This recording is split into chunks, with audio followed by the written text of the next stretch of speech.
Hi guys, welcome back to our YouTube channel. It's Jessica here, and today I'm talking all about black seed oil. Black seed oil is so amazing because it helps prevent and restore hair shedding and balding.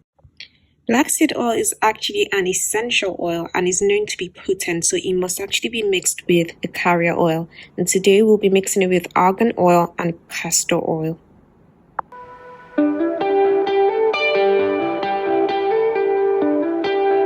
Black seed oil is derived from kalonji seeds, and this is from a plant called Nigella sativa.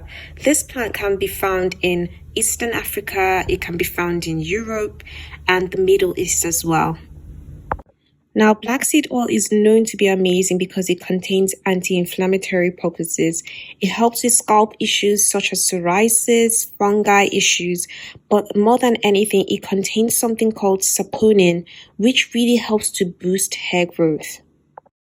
Now, black seed oil has many benefits, such as it helps to reduce hair fall.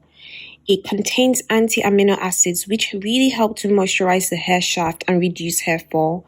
In turn, it conditions the hair, and it also really boosts hair growth and regrowth of thin areas of the hair. It also contains omega-3 and 6 biomolecules, which are responsible for really circulating the blood flow through the scalp, and this in turn boosts hair growth. And more than anything, it really helps with graying and slowing down the aging process.